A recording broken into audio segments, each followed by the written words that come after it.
The story of Julius Caesar begins not on the battlefield or in the Senate, but in the quiet shadows of Rome's old nobility, where names carried the weight of history and ambition was carved into the bones of its citizens. Born in the year 100 BC, Gaius Julius Caesar came into a city caught between the ideals of its ancient republic and the ambitions of men who sought to bend that system to their will. His family, though of patrician descent, had long since lost its wealth and power. They carried the prestige of ancestry but little of the influence that defined Rome's ruling class. It was in this delicate balance of noble blood and diminished fortune that Caesar was raised, shaped by the hunger to restore what his lineage once commanded and perhaps even reach beyond it. From a young age, Caesar understood the fragility of power in Rome. Civil unrest plagued the city as old rivalries between the Senate, as conservative elites and reformers loyal to the people, spiraled into open violence. It was during this turbulent era that Caesar's uncle by marriage, Gaius Marius, rose as a champion of the populares, advocating for the rights of common citizens and clashing bitterly with the Senate's defenders. Through Marius, Caesar witnessed firsthand how loyalty to the people could elevate a man to power, but also how swiftly fortune could turn. When Marius fell from grace, the Senate's enforcer, Lucius Cornelius Sulla, seized control of Rome in a bloody purge, and Caesar found himself suddenly branded an enemy by association. Sulla ordered him to renounce his marriage to Cornelia, Marius' daughter, as a test of loyalty. Caesar refused. It was a decision that nearly cost him his life, but also one that revealed his defining trait: unyielding refusal to submit even when obedience promised safety, stripped of his inheritance. Hunted by Sulla's men and forced into hiding, Caesar narrowly escaped death, saved only by the intercession of friends who pleaded for his pardon. Sulla, reluctantly granting clemency, is said to have remarked, "There are many Mariuses in Caesar." It was a prophecy of the storm the young man would one day bring upon Rome itself. Exile, however, became his education. Caesar joined the military, serving first in Asia Minor, where he quickly distinguished himself in combat. His bravery under fire was more than youthful eagerness, it was calculated. Performance meant to cement his reputation among soldiers and commanders alike. In one notable instance, during the siege of Mytilene, Caesar rescued a fellow soldier in the thick of battle, earning himself the civic crown of oak leaves, one of Rome's highest honors for valor. Such recognition elevated his name, marking him not as a forgotten outcast of Sulla's purge, but as a rising figure whose courage demanded notice. Fate, however, seemed determined to test him further. On his voyage across the Aegean Sea, Caesar was captured by pirates mercenaries who infested the waters and made their living through ransom. They demanded 20 talents of silver for his release. But Caesar, with the arrogance of one who already believed himself destined for greatness, laughed and insisted they ask for 50 instead. For weeks he lived among them, not as a prisoner trembling for freedom, but as a guest who mocked their ignorance, recited poetry, and promised that once freed, he would return to crucify them all. The pirates, amused by his confidence, released him once the ransom was paid, only to discover that Caesar was no idle boaster. He swiftly raised a fleet, hunted them down, and made good on his word, crucifying the lot of them, but in a twist of calculated mercy, ordering their throats cut beforehand so they would suffer less. It was the first glimpse of the paradox that would define him: ruthless yet pragmatic, merciless yet strangely compassionate. With Sulla's death, Caesar returned to Rome, now free of his old enemy's shadow. But the city he entered was a place of corruption and rivalry, where politics was war fought with words and gold rather than swords. Caesar honed his skills as an orator, studying under some of the greatest rhetoricians of his age. His voice, sharp and commanding, soon echoed through the forum as he prosecuted corrupt governors, using his speeches to align himself with the cause of justice while subtly weaving his own ambitions into the fabric of public opinion. His words carried not only the weight of logic but the force of charisma. Rome's citizens listened, and more importantly, they remembered. It was not enough to merely speak. Caesar understood that in Rome, spectacle mattered as much as policy. He threw lavish games and public entertainments, spending money he did not have, plunging himself deep into debt to secure the favor of the masses. His opponents mocked him as a reckless spendthrift, but the people adored him. To them, Caesar was not merely another ambitious senator. He was a man who gave them bread, who entertained them with grand displays, who made them feel seen in a city that often forgot its poor. behind the debt stood a network of creditors who, knowingly or not, were financing the rise of one of history's greatest leaders. His marriage to Pompeia, a granddaughter of Sulla, further cemented his position among Rome's nobility. Though it was a union more political than affectionate, his true loyalties remained with the populares, aligning him with figures like Crassus, Rome's wealthiest man, whose immense fortune could sustain Caesar's political career. It was through such alliances that Caesar began to weave the intricate web of influence that would one day strangle the old republic. Yet even as he climbed Rome's political ladder, whispers followed him of ambition to naked, debts to great, of a man who sought not merely power but a crown. It was in his campaign for the position of Pontifex Maximus, Rome's chief priest, that Caesar's daring reached new heights. Traditionally, the role was reserved for elder statesmen of unquestionable dignity. Caesar, young and burdened by debt, seemed an unlikely candidate. Yet through tireless campaigning and promises made in every corner of the city, he secured victory. On the morning of the election, he is said to have told his mother, "Today, you will see your son as Pontifex Maximus or as an exile." Such was the gamble of his life.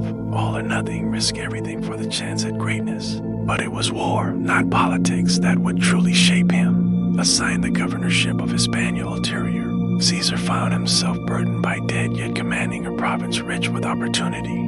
There he led his legions against rebellious tribes, showing both brilliance in strategy and an ability to inspire loyalty among his men. His victories brought not only glory but also wealth, allowing him to pay down his crushing debts. Standing before a statue of Alexander the Great in Spain, Caesar is said to have wept, lamenting that by the same age, Alexander had conquered the known world while he had achieved so little. Yet this moment of despair was also a spark, a reminder that destiny had not placed him on earth to be ordinary. He would not rest until his name rivaled the greatest in history. When his governorship ended, Caesar returned to Rome, his ambition burning brighter than ever there. He orchestrated one of the most famous political alliances in history, the First Triumvirate, packed with Pompey the Great, Rome's most celebrated general, and Crassus, its wealthiest citizen. Together, they formed a triangle of power that bent the republic to their will, dominating the Senate and forcing through their agendas. For Caesar, it was the perfect stage, backed by Pompey's legions and Crassus's gold. He would be propelled into the highest offices, paving the way for his most daring endeavor yet, the conquest of Gaul. By the time Caesar set out for Gaul in 58 BC, he was no longer the hunted youth of Sulla's purges, nor the indebted politician scrambling for survival. He was a man with the loyalty of soldiers, the adoration of the people, and the ambition to match the greatest conquerors of history. In the forests and rivers of Gaul, he would find both the crucible and the crown of his career, transforming himself from a Roman statesman into a legend whispered across the world. The Republic trembled, though it did not yet know it, for Caesar was coming, and with him came the storm. Conquest of Gaul remains one of the most extraordinary military campaigns in history, not merely for its scale, but for how it elevated Caesar from a talented politician into a figure who commanded the loyalty of legions and the attention of the entire Roman world. When he first took command in 58 BCE, Gaul was a fractured region, a patchwork of tribes with shifting alliances, prone to internal conflict and vulnerable to external pressure from migrating peoples. Caesar saw opportunity where others saw chaos. He was ambitious, deeply in debt, and keenly aware that military glory could secure his place among Rome's greatest. And so he began a campaign that would last nearly a decade, one that would test not only his brilliance as a strategist, but his ruthlessness as a leader. It began with the Helvetii, a tribe attempting to migrate westward through Roman territory. Caesar seized on their movement as justification to intervene. He mustered his legions, built defenses with astonishing speed, and inflicted a crushing defeat. But it was not enough to win a single victory. He knew narratives mattered, and so he penned dispatches back to Rome as commentary di Bello Gallico, written in simple, almost clinical Latin, portraying himself as a man acting in Rome's defense. Never for personal ambition, these writings became propaganda masterpieces, ensuring that even as he spilled rivers of blood far from the Tiber, the citizens of Rome viewed him as their protector. Over the years that followed, Caesar expanded his control deeper into Gaul. He faced the Germanic king Ariovistus and defeated him, pushing Rome's influence across the Rhine. He conducted campaigns in Brittany, marched as far as the English Channel, and even launched expeditions into Britain itself, a land shrouded in mystery for the Romans. These ventures did not yield permanent conquest, but they bolstered his reputation as the first Roman general to cross into those distant lands. More importantly, they reminded his soldiers that under his command, no frontier was too remote, no sea too wide. He gave them victory after victory, riches plundered from defeated tribes, and a sense of belonging to something larger than themselves. Yet Gaul was not easily subdued. Its tribes were fierce, independent, and resistant to Roman domination. The greatest challenge came from Vercingetorix, the charismatic chieftain of the Arverni, who in 52 BCE united many Gallic tribes under the banner of rebellion. Vercingetorix understood something few others did, that defeating Rome on the battlefield was nearly impossible, but starving them of resources and dragging them into protracted conflict could wear them down. He burned his own villages, denied supplies, and sought to outlast the legions. At first, his strategy brought him victories, but Caesar was relentless. The two commanders eventually clashed at the fortress city of Alasia, where Caesar built vast fortifications walls to trap the defenders inside, and additional outer walls to repel reinforcements. It was a feat of engineering as much as military brilliance. The siege of Alasia became legendary. Waves of Gallic reinforcements assaulted the outer defenses while Vercingetorix's men struck from within. For days the battle raged on both sides of Caesar's walls. The Romans fought desperately, holding against superior numbers, sustained only by their discipline and their faith in Caesar's leadership. When the Gallic forces finally broke and scattered, Vercingetorix surrendered, riding out on his horse to lay down his arms. Before Caesar, Gaul was broken though not pacified, and Caesar stood triumphant. His conquest added vast territories to Rome, enriched the state with plunder and slaves, and more importantly, gave Caesar unmatched prestige and an army fiercely loyal to him personally. While Caesar triumphed in Gaul, storm clouds gathered in Rome. His partnership with Pompey and Crassus had frayed. Crassus was killed during a disastrous campaign against the Parthians in the east, and Pompey, once Caesar's ally and even his son-in-law, shifted toward the Senate's conservative faction. The Senate grew increasingly wary of Caesar's power. They feared that once his governorship ended, he would be stripped of his legions and left vulnerable to prosecution for abuses of power. For Caesar, returning to Rome without his army meant ruin. He had to choose between yielding to the Senate or defying it. In 49 BCE, that choice came to a head. The Senate, under pressure from Pompey and his allies, ordered Caesar to disband his army and return to Rome as a private citizen. It was, in effect, a demand for his political death. Caesar paused at the banks of the Rubicon River, the small but symbolically crucial boundary between his province and Italy proper. Crossing it with his army would be an act of treason, a declaration of civil war. Ancient writers tell us that as he stood there weighing his fate, he uttered the words, "Alia iacta estate," the die is cast. With that, he led his men across the Rubicon, setting Rome on a path of blood and upheaval from which there would be no return. Panic swept Rome as news spread of Caesar's advance. Pompey and many senators fled south, abandoning the city rather than face him directly.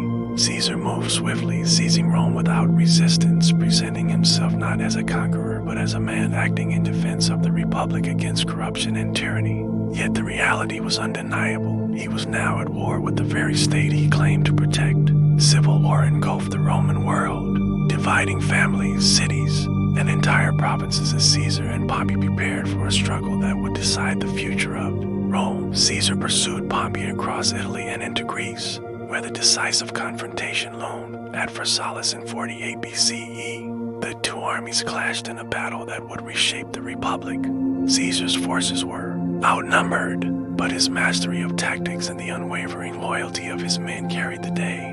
Pompey fled in defeat, seeking refuge in Egypt, but there he met a cruel fate, assassinated on the orders of the young pharaoh Ptolemy XIII, who hoped to curry favor with Caesar. When Caesar arrived in Alexandria and was presented with Pompey's severed head, he wept. It was not only the end of a rival, but of a man who had once been his ally and friend. Caesar, however, did not leave Egypt immediately. Instead, he became entangled in the kingdom's own dynastic struggle, siding with Cleopatra VII, the ambitious young queen, against her brother Ptolemy. Their alliance was both political and personal, and it bound Caesar's name to Cleopatra's for all time. Together they secured her throne, and from this union would come a son, Caesarion. But even as Caesar lingered in Egypt, the flames of civil war still smoldered across the Roman world.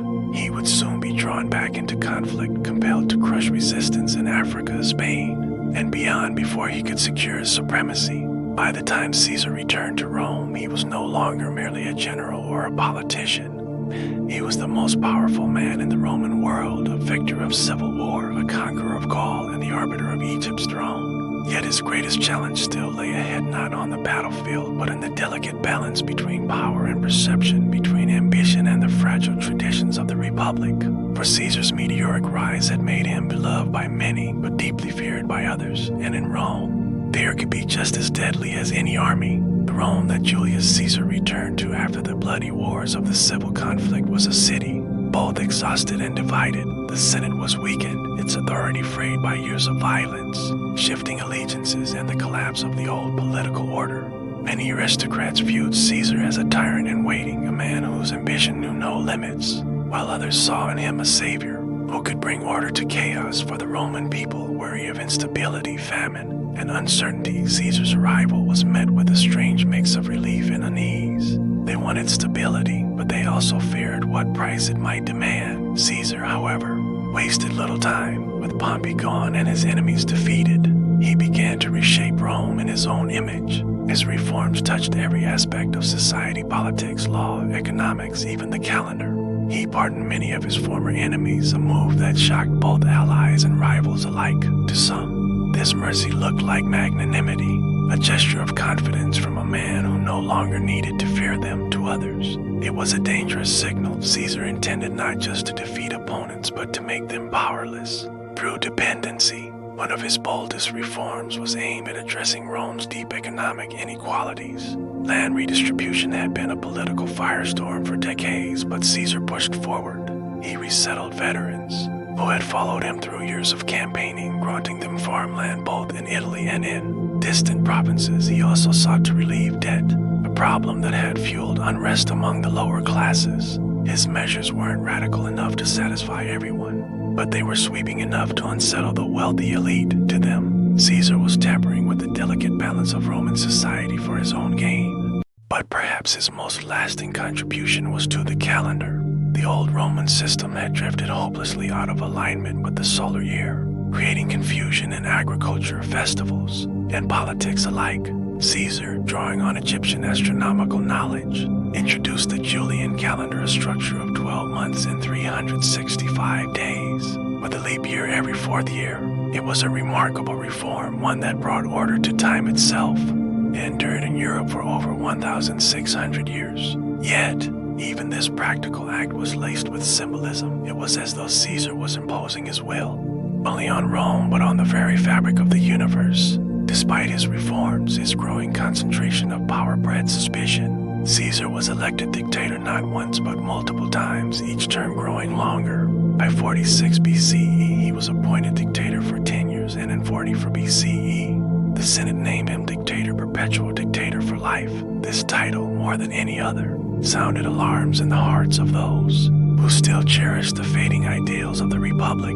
Rome had always despised kingship, ever since the expulsion of its last monarch centuries earlier. To call a man dictator for life was to whisper the unthinkable. Rome once again had a king. As Caesar's power expanded, so too did his personal image. Statues of him were erected across Rome. His face appeared on coins, a privilege once reserved for gods. He dressed in purple robes, the color of royalty, and allowed honors to be heaped upon him in public ceremonies. Though he often declined the title of king when it was offered, his actions blurred the line between ruler and monarch. For his supporters, these displays were the natural acknowledgement of his greatness. For his enemies, they were proof that Caesar intended to strangle the Republic and replace it with his own dynasty.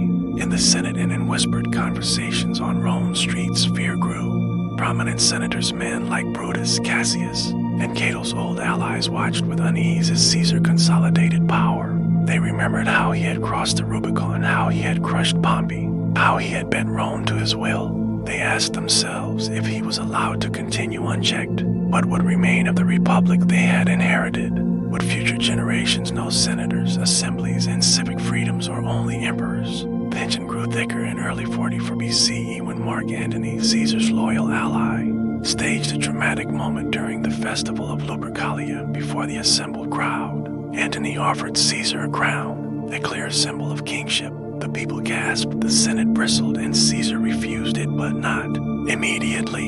He pushed it aside with a performance that was equal parts humility and spectacle, showing the crowd that he would not be king, yet ensuring they never forgot the image of him with a crown in his grasp. To his critics, it was proof that he desired kingship, even if he dared not seize it openly. In private, Caesar's ambition stretched further still.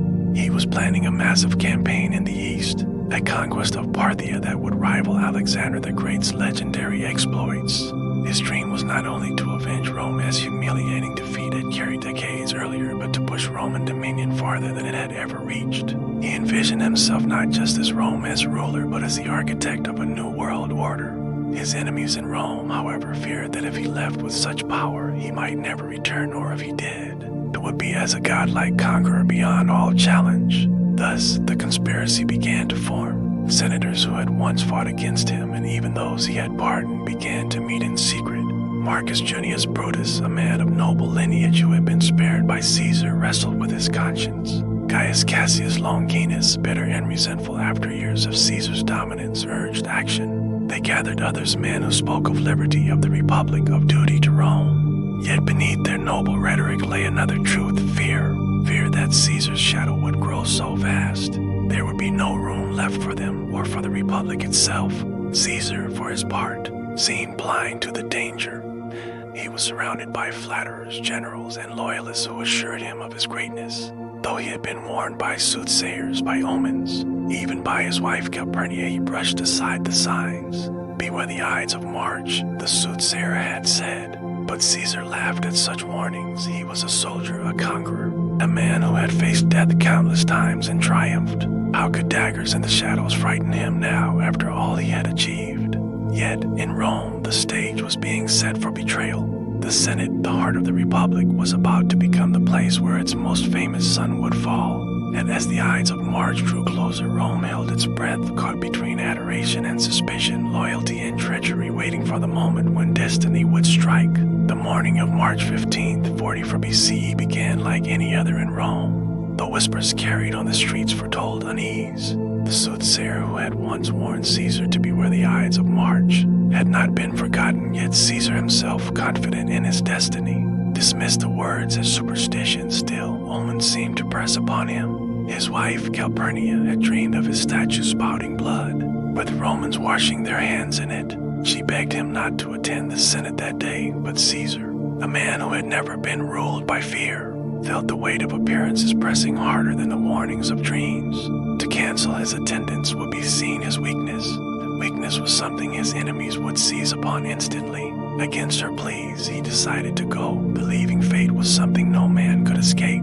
As he walked through the streets toward the theater of Pompey where the Senate session was held, the citizens cheered as usual. Some shouted words of loyalty, while others whispered prayers for his safety. Among the senators, however, a very different kind of anticipation hung in the air. Cassius, Brutus, Casca, Decimus, and over 60 others had prepared for this moment, convincing themselves that what they were about to do was not murder but an act of liberation, a defense of the Republic against tyranny. Brutus in particular was tormented, torn between his personal affection for Caesar and his belief that Caesar's ambition would undo the Republic.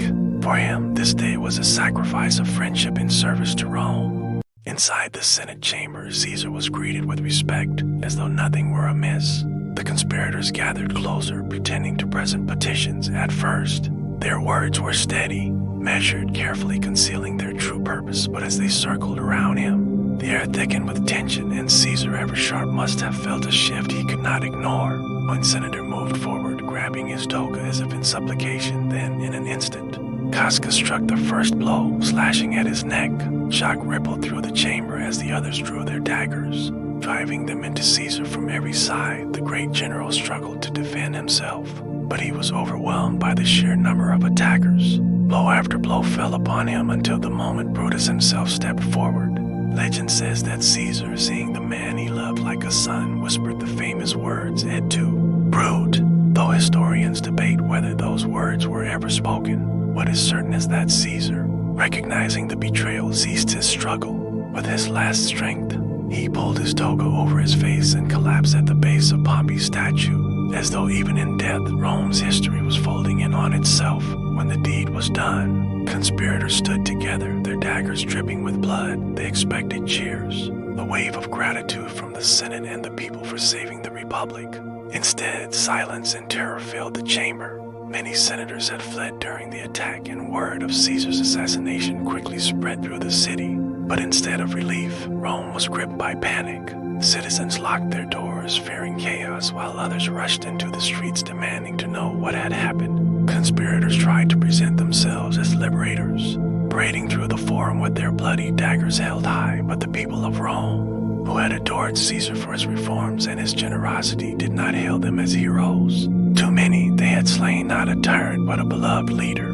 The streets echoed with confusion and grief, while the conspirators found themselves increasingly isolated. In the days that followed, Caesar's body was laid out for a public funeral. Mark Antony, who had served as Caesar's loyal ally, delivered a speech that would ignite the fury of the Roman people. His words, calculated yet dripping with emotion, painted Caesar not as a tyrant but as a benefactor, a man who had left gifts in his will for the citizens of Rome. He revealed Caesar's cloak, torn and bloodied from the assassination, showing where each dagger had pierced his flesh. The crowd, already restless, erupted in grief and rage. When Caesar's body was burned on a makeshift pyre, riots broke out, and the conspirators quickly realized they had miscalculated. Brutus and Cassius had believed they were saving the Republic, but Caesar's death instead plunged Rome into deeper turmoil. Antony, Octavian, Caesar's adopted heir, and Lepidus soon formed the Second Triumvirate. Vowing to avenge him, the conspirators, once celebrated senators, became fugitives. Hunted across the provinces, civil wars erupted once more, rivers of blood flowing across the lands of Rome, and in the end, it was not the Republic that was restored, but the foundations of empire that were laid even firmer. Caesar's name lived on, immortalized not just in statues and monuments, but in the very title of kingship itself. Caesar became synonymous with ruler, carried forward by emperors of Rome and echoed in the words, Kaiser and Tsar for centuries to come. The man who had risen from a patrician family, who had crossed the Rubicon, defied tradition, and carved his place in history, was gone, but his shadow stretched over every corner of the Roman world. The Ides of March became a phrase whispered through history, a warning of ambition and betrayal, of destiny and the price of power. Yet even in death, Julius Caesar achieved what he had long sought, immortality in memory. A story rattled through the ages, a reminder that great men are often as feared as they are adored, and that the line between hero and tyrant is often written not in ink, but in blood.